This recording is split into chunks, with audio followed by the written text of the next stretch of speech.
Well, joining me now to discuss this is the founder of the world's most influential progressive online channel, The Young Turks, a Democratic presidential hopeful. And that's Cenk Uygur. Cenk, great to have you on the programme. Thank you very much indeed for joining me. I've been following your tweets with interest this week. You've been getting increasingly angry, I think it'd be fair to say. You said, I'm now enormously frustrated by US and Israeli government's barbaric acts in Gaza. I will not be shy in sharing that opinion on Piers Morgan's show today. Why are you so frustrated? Yeah. Well, honestly, I didn't expect the framing that you put on this segment, and it's framing like that. That's disgusting. So I don't see what this has anything to do with anti-Semitism. I formed Young Turks and TYT with two Jewish friends who are some of my friends growing up. We've known each other and been brothers for over 40 years now. So I think what Hamas did is disgusting. I cry for those Israeli innocent civilians. But do I see you guys crying for Palestinians? I mean, Chris Christie was just on here treating it like it's no big deal because what, Palestinian lives don't matter? I think the real bigotry here is saying that Palestinians, we can kill 3 times as many of them already. And this is the appetizer. Netanyahu and his barbaric government have not even started the entree of murder and death and mayhem they're about to do. And that's somehow okay, killing 3 times as many Palestinian civilians, let alone the occupation, which is bigotry by definition.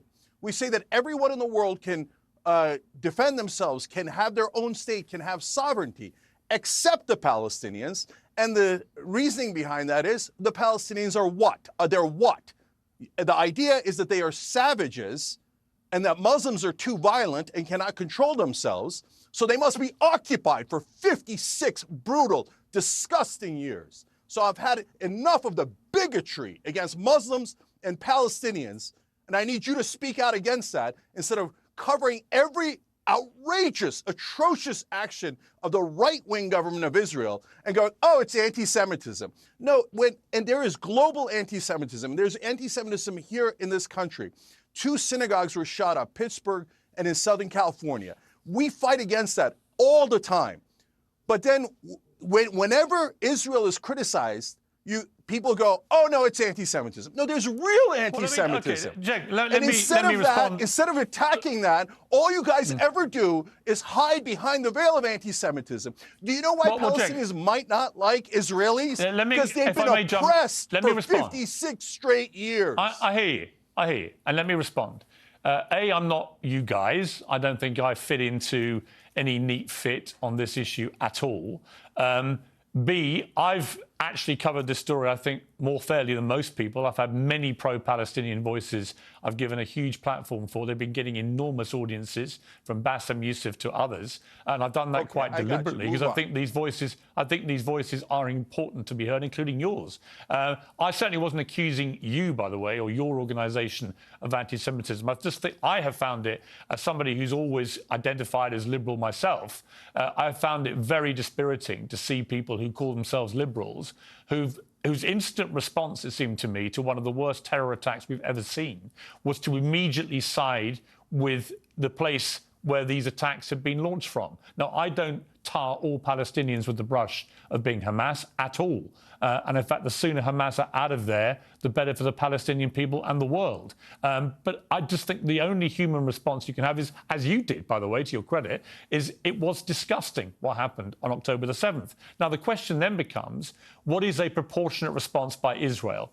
Not just to the terror attacks of October the 7th, but obviously there is now a huge ongoing escalation in what has been, as you rightly say, a 56-year war, effectively, in varying degrees over that period. And that's where I think I'm struggling to see how a ground invasion by Israel, with all that would entail, particularly mass deaths of Palestinian civilians, how that is going to do anything for any peaceful resolution to this. I think it will have the opposite effect. Yes. So let's take it one at a time. First of all, as you rightly point out, on Young Turks, we covered the atrocious actions of Hamas right from the get-go, and we condemned it as fully as anyone can possibly condemn it. Because not only are they killing those poor, innocent Israelis that didn't do anything, those little babies and the grandmothers, it's disgusting what they did. But on top of that, they're ruining the Palestinian cause. They've burned the moral high ground to cinders. And then on top of that, they smear all people of Muslim background like myself. And then it unleashes this bigotry of anti-Muslim bigotry throughout the world that I'm sick of. So screw Hamas and their barbarism, okay? Now, in terms of a proper reaction, yes, you need to get those hostages out. So now let's look at I'm going to suggest what to actually do. I'm going to be constructive.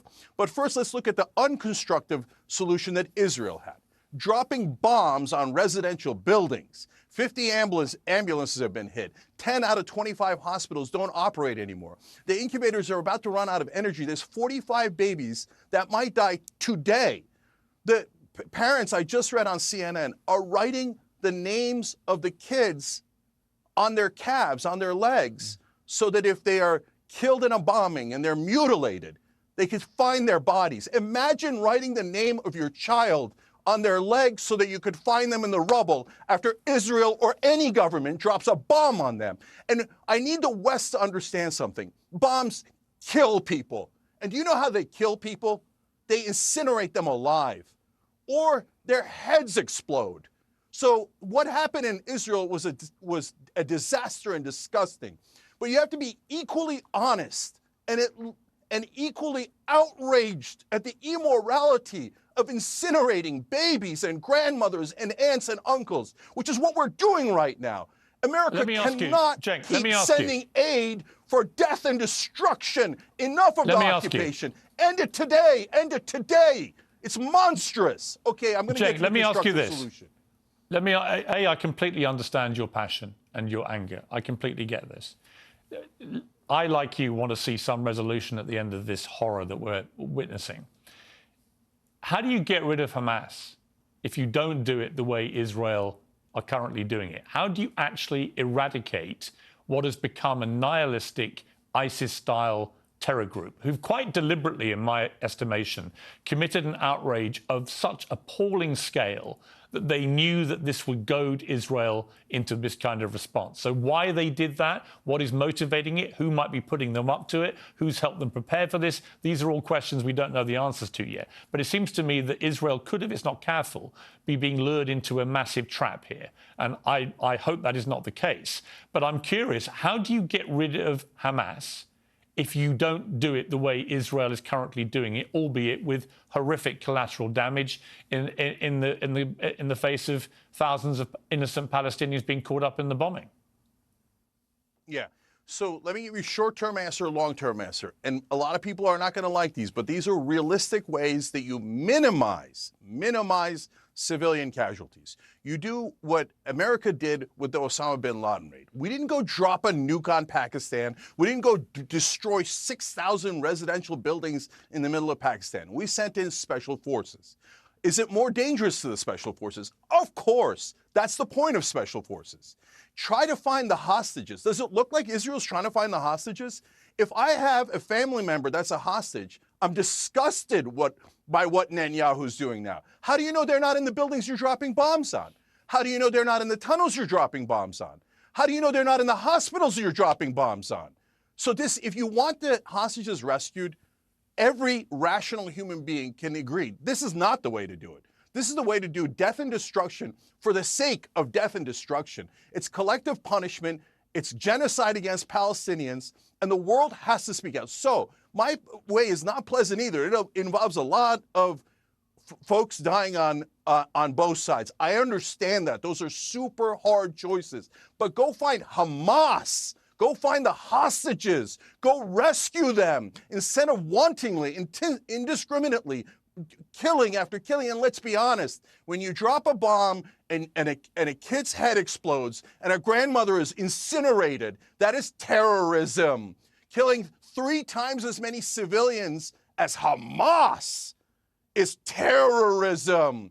And it is the same if it is done by a government. Send in as many special forces as you got. We should send in whatever you got to actually do the job at hand instead of what Netanyahu is doing, which is to kill these people to what? Send a message. And think about how unrealistic that is. And think about why his method has a 0% chance of working. How are the Palestinians supposed to rise up against Hamas. How would they prove they're against Hamas? Hamas ended all elections. Hamas ended democracy. So how are the Palestinians supposed to cry uncle? They're already crying uncle, but it's never enough for the bloodthirsty Netanyahu. No, more death of Palestinians, more babies killed. That's what his answer is. And it's this, and the United States of America, I'm running for president here. There's no way in the world I would allow this, sending $105 billion. And it doesn't even go to Israel, Ukraine, or Taiwan. It goes to the defense contractors that bribe these greedy American politicians and then get most of that money. And so the long-term answer is 1967 borders and the biggest walls you've ever seen in your entire life. And no one's allowed to cross to either side. But the Palestinians get their state. It is unconscionable for them not to get their state. And if you're a moral person, of course you believe that the Palestinians are not the only people in the world that cannot govern themselves. If you say that, you are being, by definition, bigoted and a racist. We have to have two-state solution immediately. If 56 years of occupation and brutalizing these people is not enough, is 57 years going to be enough? Is 156 years going to be enough? I'm asking Israel, not out of hate, out of love. So many of my friends that I grew up with are Jewish. This is not good for them. This is not good for anybody. Please look into your hearts, look and be the moral people that I know you can be. I've been to Passover dinners where you pray for your oppressors. Now, it breaks my heart, but I got to tell you, you got to pray for those you are oppressing.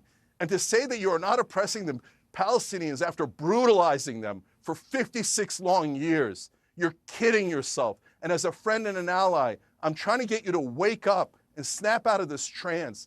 You cannot keep doing this. It is ruining your moral fiber. Cenk, Uygur, thank you very much indeed for joining me. I greatly appreciate it. I'm sorry it was your first appearance on this programme under these circumstances, but I hope it won't be your last. I think you're an important voice in this, and I do appreciate you coming on the show. Thank you very much. Thank you.